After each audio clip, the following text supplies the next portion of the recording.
Hi guys, in this video I'm going to show you how you can use the measurement tool to measure areas or length or distances in Affinity and how you can set the drawing scale of your files in Affinity. So to use the measurement tool, you just want to go down here, the measure tool, and then you can choose between the measure tool and the area tool. You're going to start with the measure tool, just select that and click the mouse anywhere you want to start your measurements. I'm just going to do it there for now. And if you move the mouse around, you can see that it measures everywhere where the mouse is moved. If you hold down Shift while doing it, you can see that it snaps to 45 degrees angles. This can be quite handy sometimes.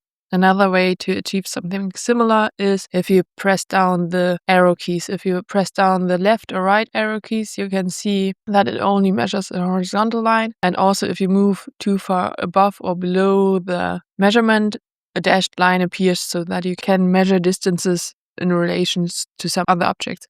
The same can be done doing the downwards or upwards arrow keys with it being a vertical line. But as you can see right now, it only measures in points. This is not quite useful in my use case, as I'm using it to measure a floor plan. There you want to assign the drawing scale. To do that, you want to measure something that you know the distance of. And with some floor plans, for example, you got a measurement line, but here there's nothing with the scale, so you just want to select an object or distance that you know. I'm just going to measure the bed frame. As you can see, when I measure here, it already also snaps to the lines of my object as I enabled the snapping. Once you selected this measurement, you want to assign the drawing scale. Just click here on the top and say 2 meters, for example. You could also do feet or inches or centimeters, anything that you like or prefer, and then just hit apply. And just like that, you can see that the measurement changed to be in meters. One other thing to notice is that the measurement is not a fixed element or layer that will stay in your file. It's just a temporary thing. If you do another measurement, the first measurement will disappear. And also if you move to another tool, so for example, the move tool, the measurement will disappear as well. Setting the measurement or setting the drawing scale also has another benefit, that if you, for example, want to check if a cupboard will fit in your garage or something, you can just take the rectangle tool, draw a rectangle, and then go on the transform panel.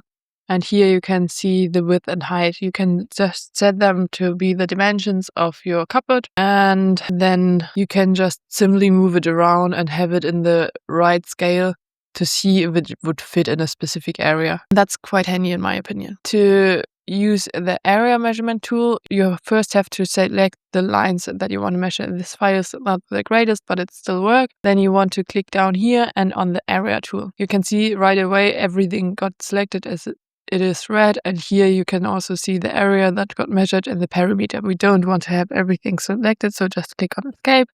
And then you can see the lines change to blue. And if you hover on top of something, you can see that the length and the area are displayed right away. So if you, for example, want to measure the amount of counter space that you have in your new kitchen, you can just select one area by hovering over it and then clicking, and do that with all of the areas.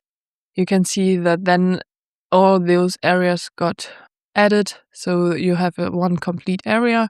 If you click on the hub, for example, and don't really want to have it in there, you can just click on it again and then it will be deselected. Click on escape to deselect all at once. You can also measure the perimeter by just clicking on the outline of an object. So those measurements might be quite useful sometimes as well. One thing to notice is that the drawing scale that you assigned is fixed to the sheet or the artboard that you're working on. So here I did the measurement to be, according to the bed, to be 2 meters.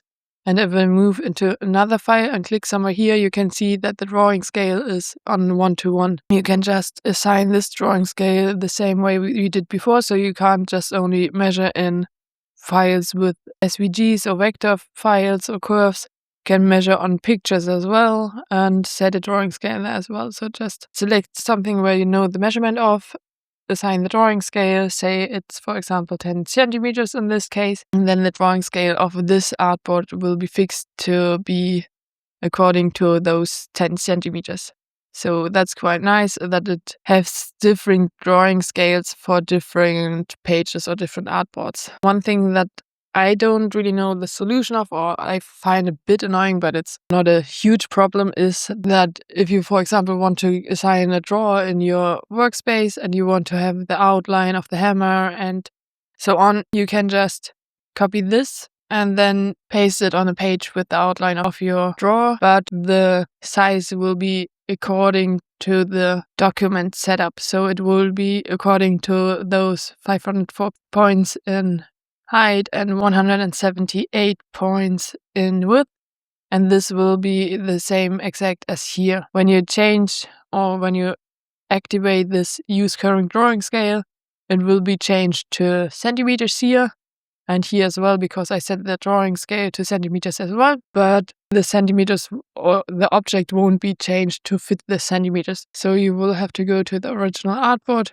copy the height of the object, go down here, make sure that you enable the linked measurements, and then just paste in the measurement from above, and then it will be changed accordingly, and then you can just put it in the drawer and play around to find a good layout or something like that. So that's one thing to consider, but if you just make all of them at once, group them, you just have to do it once, so that shouldn't be too big of a problem. I hope this video was helpful, and if you have any questions on measurements or the drawing scale of your document, just put them down in the comments below.